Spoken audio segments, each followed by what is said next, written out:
Boa noite, meus irmãos. A graça e a paz do nosso Senhor e Salvador Jesus Cristo. Vamos abrir as Escrituras. No livro de Levítico, no capítulo de número 10, nós iremos ler todo esse capítulo, Levítico capítulo 10, leitura do verso inicial até o versículo 20. Diz assim a palavra da salvação: Nadab e Abiú, filhos de Arão, tomaram cada um o seu incensário e puseram neles fogo, e sobre este incenso, e trouxeram fogo estranho perante a face do Senhor, o que lhes não ordenara. Então saiu fogo de diante do Senhor e os consumiu, e morreram perante o Senhor.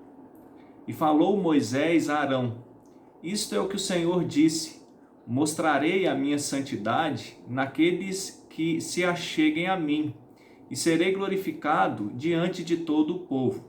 Porém, Arão se calou.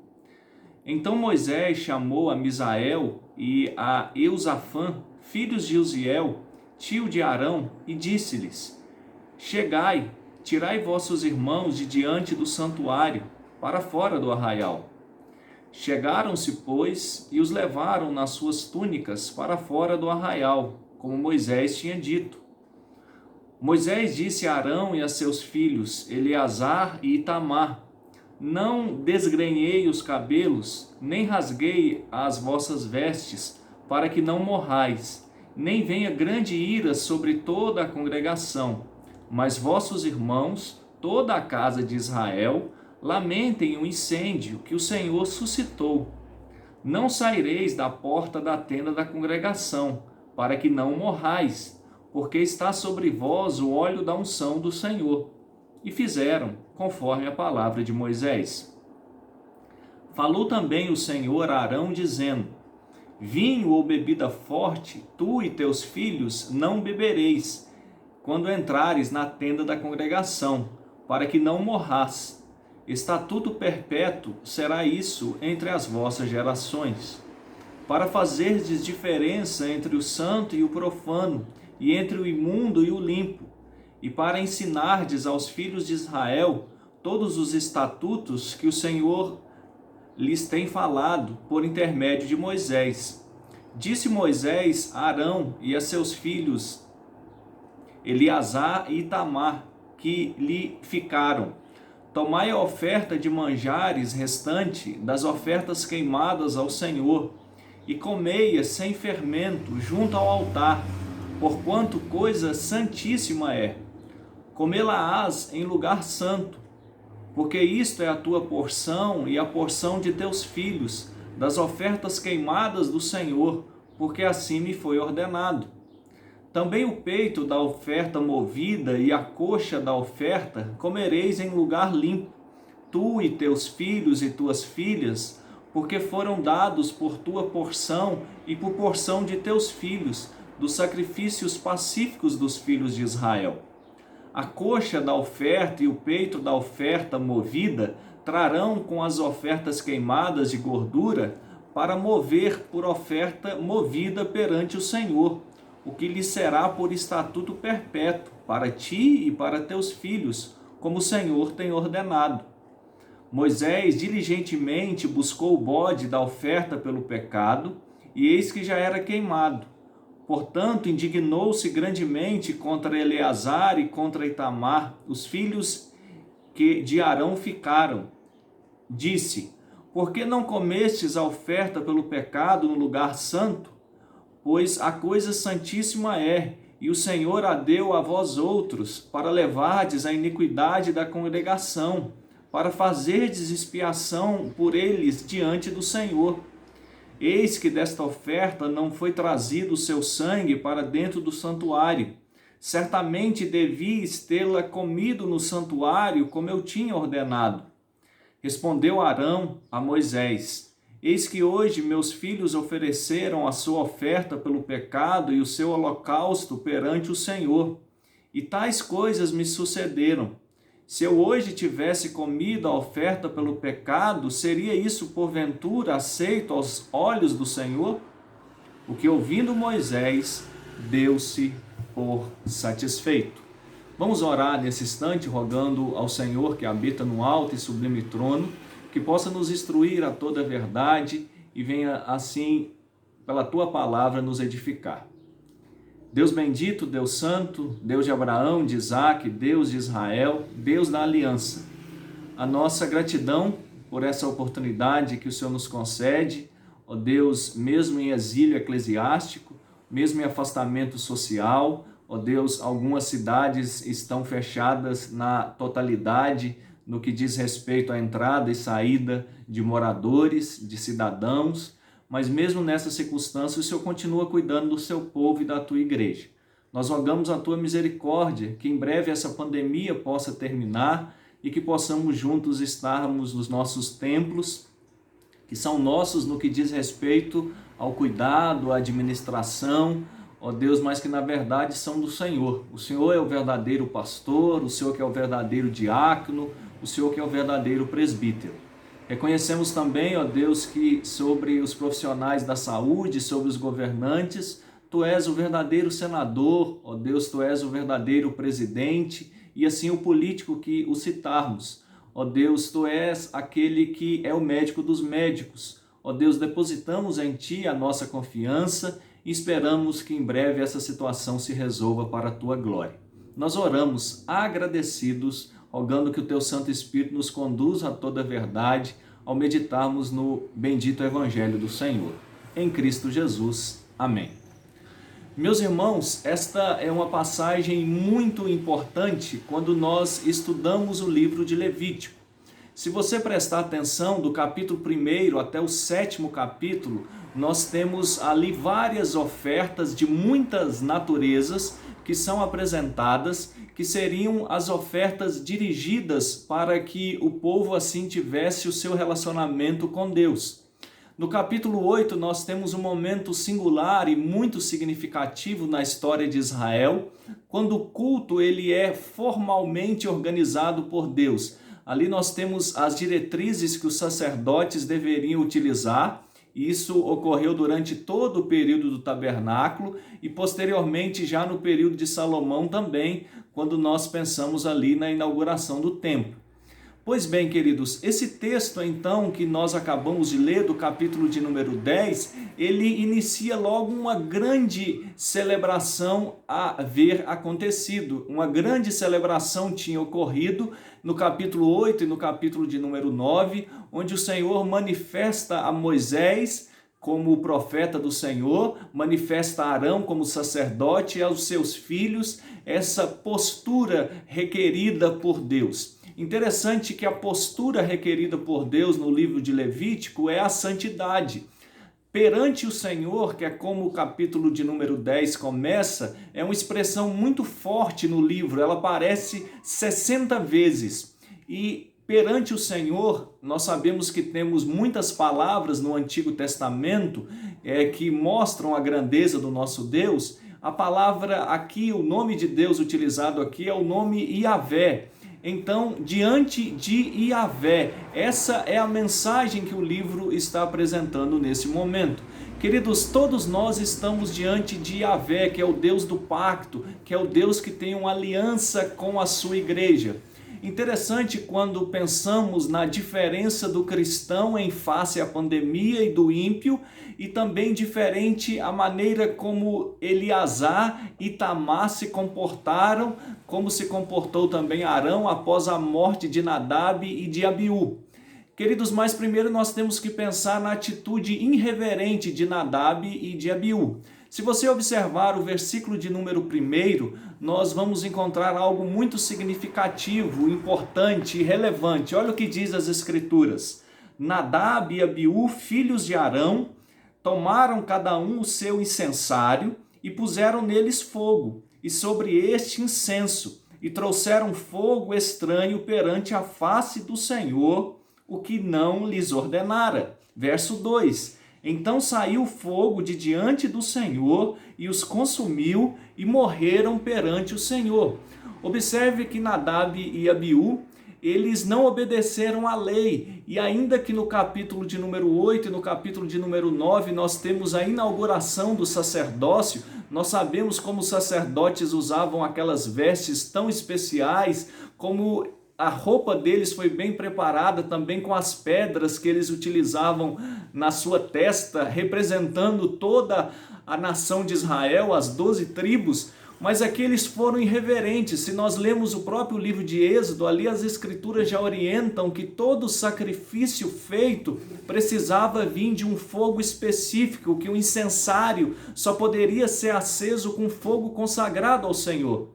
Então o que nós observamos aqui é que eles retiraram o fogo de um outro local e levaram até ali a tenda da congregação, até ali na tenda santuário, até ali no tabernáculo. E você precisa se lembrar que o tabernáculo significava a própria presença de Deus. Eles foram irreverentes mesmo estando diante do Senhor. E a pergunta que nós precisamos nos fazer em meio a essa pandemia é se por acaso nós não temos sido irreverentes diante de Deus. Queridos, a murmuração não cabe ao cristão em toda e qualquer circunstância, mesmo na alegria ou no sofrimento. Queridos, você vai observar então que Nadab era o filho mais velho de Arão. E aqui nós temos uma questão muito relevante. O sacerdote mais especial de todos era o chamado sumo sacerdote. O autor aos Hebreus vai dizer que Jesus Cristo é o nosso fiel e sumo sacerdote. O sumo sacerdote, ele era o mais idoso entre os sacerdotes e ele era o responsável por, no dia da expiação, entrar ali no Santo dos Santos. Ele entrava 7 vezes, isso só acontecia uma única vez ao ano, e ele apresentava sacrifícios por toda a nação de Israel. Queridos, mas os sacerdotes também assim recebiam os sacrifícios do povo, e no capítulo 1 ao capítulo de número 7 nós encontramos todos os tipos de sacrifícios. Todos aqueles sacrifícios eram sombras, eles apontavam para o nosso Senhor Jesus Cristo, e mesmo assim, acostumados na realidade com a grandeza de Deus que Moisés, tio deles, haviam ensinado, que Arão, eles com certeza também estavam percebendo dia após dia o livramento do Senhor. Eles comiam do maná, eles sabiam da coluna que os protegia do calor durante o dia, a nuvem, eles sabiam também da coluna de fogo que os privava do frio, mas mesmo assim eles foram irreverentes. Então o Senhor os consumiu, eles foram mortos, segundo a mensagem do capítulo de número 10, versículo de número 2. Vale salientar que a pena capital, à luz do 6º mandamento, ela é lícita. Lá em Gênesis, no capítulo 9, versículo 6, a Escritura diz que aquele que matar o seu irmão, ele também tem que ter a sua vida retirada. E o irmão ali não é só o doméstico da fé, é qualquer semelhante. E aí a parte B de Gênesis 9:6 nós temos o motivo, a razão, porque o homem foi criado à imagem e semelhança de Deus. Por isso, quando nós olhamos para o número de mortes que nós temos tido nesses dias por causa dessa pandemia, isso deve nos trazer grande tristeza, porque cada vida é preciosa à luz do Senhor, cada vida reflete a imagem e a semelhança do Senhor. Queridos, Nadab era o filho mais velho, então ele tinha uma grande possibilidade de futuramente ser um sumo sacerdote, mas ele negligenciou, tomando as suas próprias decisões, agindo não conforme a vontade de Deus, mas como o seu próprio pensamento. Queridos, como é terrível quando nós somos conduzidos por nossas próprias vontades, pelos nossos próprios pensamentos, pelas nossas próprias decisões. A partir do verso 3 até o versículo de número 6, a Escritura diz: E falou Moisés a Arão: Isto é o que o Senhor disse: Mostrarei a minha santidade naqueles que se cheguem a mim, e serei glorificado diante de todo o povo. Porém Arão se calou. Então Moisés chamou a Misael e a Esalfã, filhos de Uziel, tio de Arão, e disse-lhes: Chegai, tirai vossos irmãos de diante do santuário para fora do arraial. Chegaram-se, pois, e os levaram nas suas túnicas para fora do arraial, como Moisés tinha dito.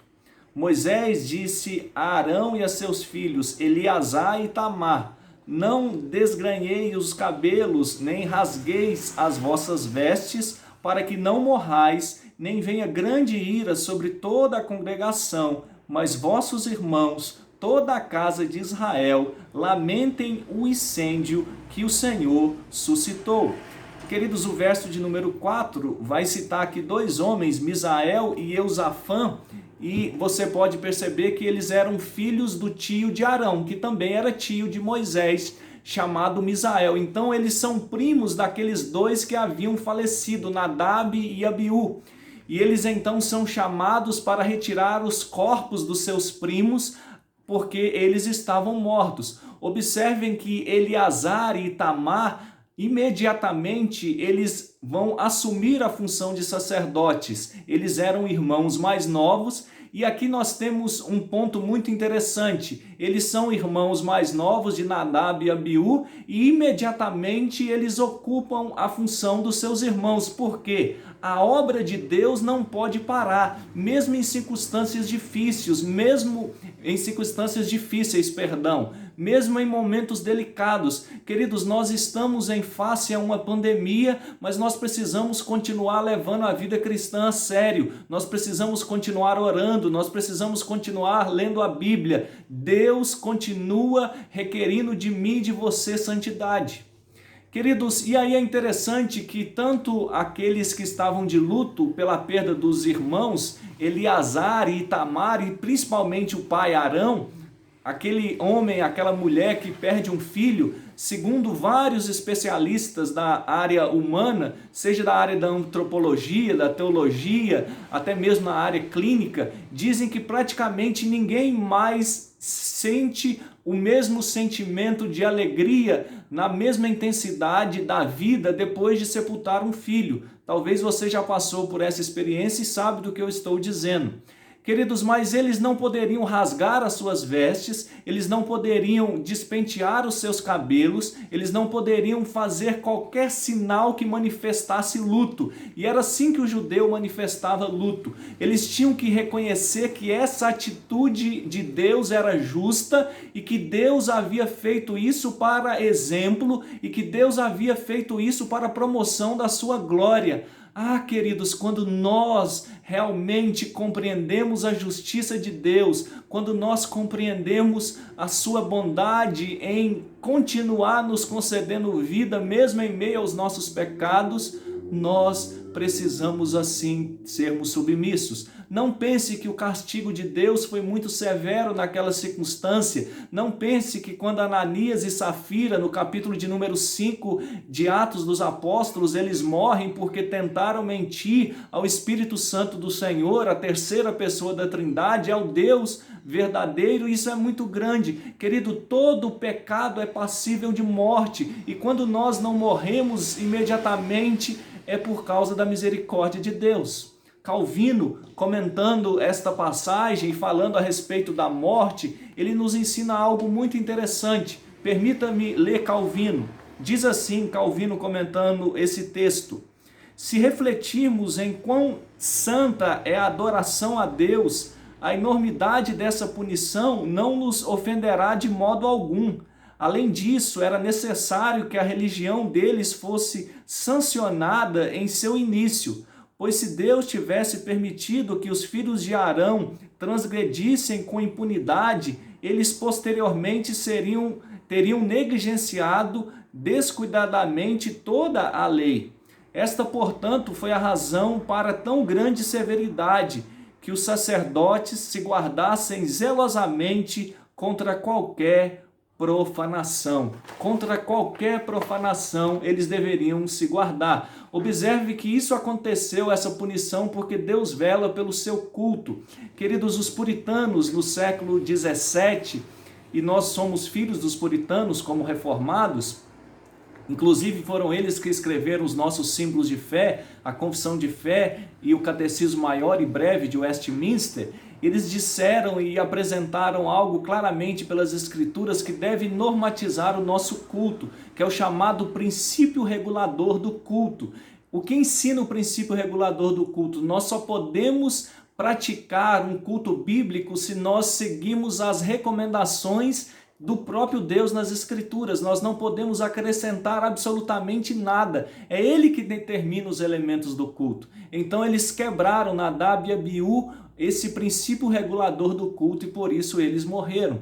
Queridos, imagine se Deus sempre aplicasse a sua justiça imediatamente sobre aqueles que quebram o princípio regulador do culto. Tinha muita gente sendo queimada aí dia após dia. Nós vivemos uma geração onde nós temos muitos falsos mestres, onde nós temos muitos anticristos pregando o evangelho adulterado, um evangelho que não é o verdadeiro. E pode ter certeza que hoje nós vivemos esse momento tão crítico com as nossas igrejas fechadas, também pelo juízo de Deus por causa dos falsos pregadores, dos falsos mestres.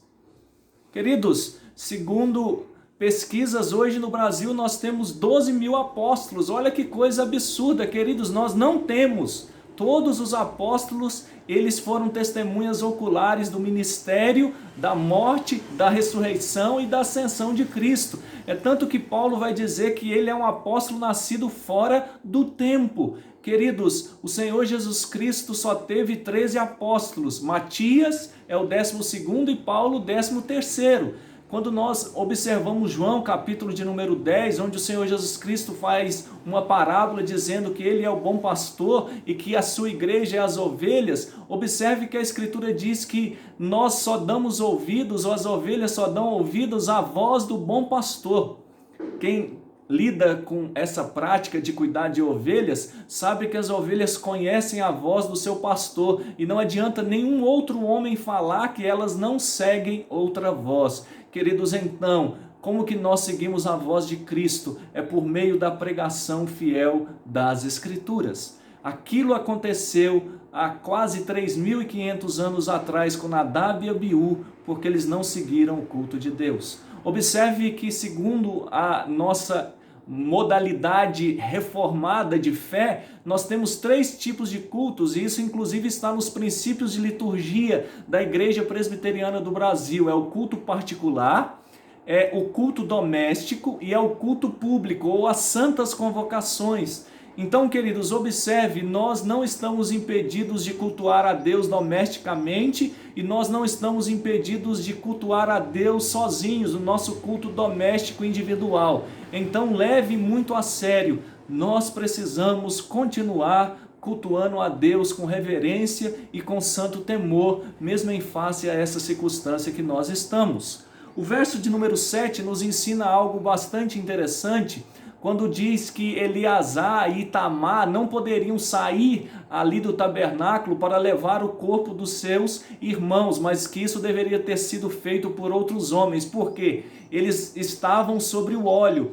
Que óleo é esse? Todo israelita que era consagrado ou ao sacerdócio, ou a ser profeta, ou futuramente a rei, nesses dias aqui não havia rei ainda, eles recebiam um óleo, e aquele óleo era colocado sobre a sua cabeça. Você lembra-se lá do caso de Samuel, quando ele foi na casa de Jessé ungir alguém, e ali nós sabemos que o rei era Davi, aquele pastor de ovelhas. Isso vale então salientar que aquilo representava a capacidade do Espírito Santo para essa função. Queridos, não existe mais nenhuma necessidade de hoje nós praticarmos a unção com óleo, como muitos fazem. Isso é herético. O Espírito Santo ele já habita em nós. Era uma capacitação do Espírito Santo que era por meio do sacerdote feito a oração e se colocava ali aquele óleo. Então Eleazar não poderia fazer isso e nem Itamar, porque preste atenção, a obra de Deus tem que continuar, mesmo em face às tragédias, mesmo em face ao luto, mesmo em face às pandemias. Queridos, eu e você somos chamados a continuar glorificando a Deus mesmo nesse momento. E aí eu gostaria de pular alguns versos, mas antes eu gostaria de falar algumas questões importantes. Do verso de número 8 e versículo de número 9, Moisés ele também vai falar que o sacerdote não poderia beber bebida forte, ele não poderia profanar o tabernáculo dessa maneira.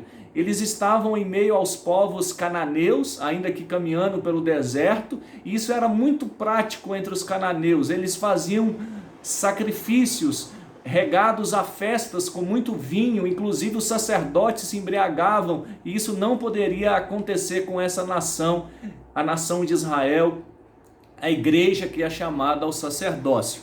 Então, do verso de número 10 até o versículo de número 17, nós temos algo bastante interessante, que Moisés, quando ele fica ciente que os sacerdotes Eleazar e Itamar e o próprio Arão, mas aqui é citado Eleazar e Itamar, eles não haviam comido a porção do sacrifício que era responsabilidade deles, não apenas eles, mas as suas famílias, no local limpo, ou seja, no local onde não havia sacrifícios. Você pode encontrar isso aí no versículo de número 14 e no versículo de número 15. Então Moisés fica irado porque eles não haviam comido. Queridos, isso era a responsabilidade deles. Inclusive era dessa maneira que as famílias dos sacerdotes eram sustentados no que diz respeito à sua dieta e, consequentemente, à própria saúde e à própria sobrevivência. O trabalho deles era integral e os seus filhos e as suas esposas não poderiam ser esquecidos.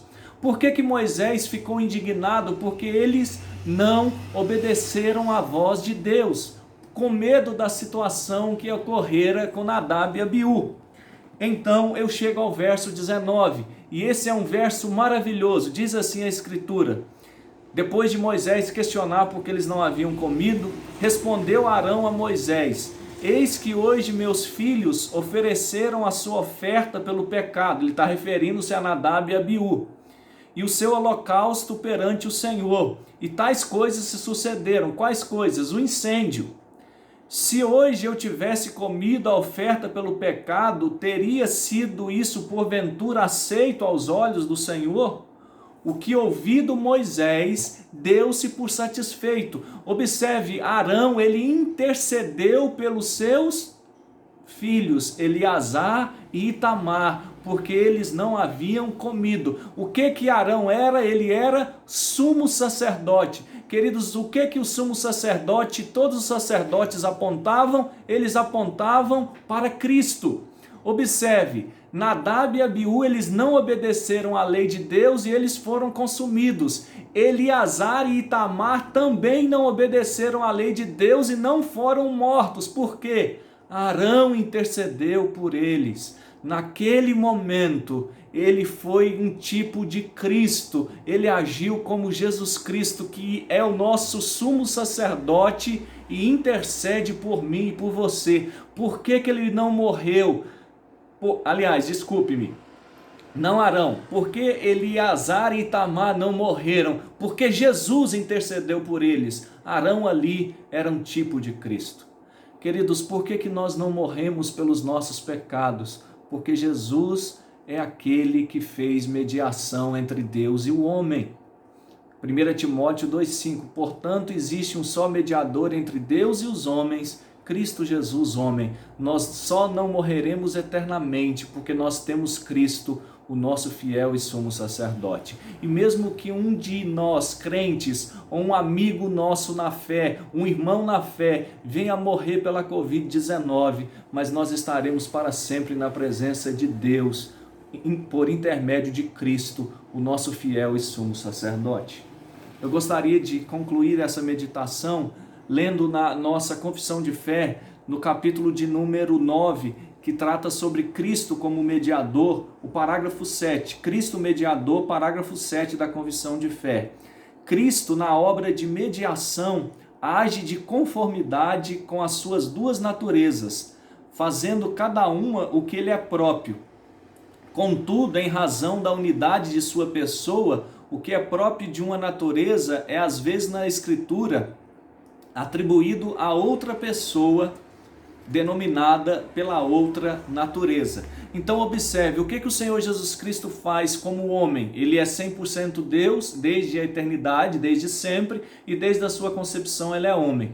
Como Deus, ele perdoa os nossos pecados, e como homem, ele intercede ao Pai pelos nossos pecados, mas ele não só intercede pelo perdão dos nossos pecados, mas ele nos justifica. E quando o Pai e o Espírito Santo o questionam sobre os nossos pecados, Jesus Cristo vai dizer: eu paguei no lugar deles. João 13:1, tendo amado os seus que estavam no mundo, amou-os até o fim.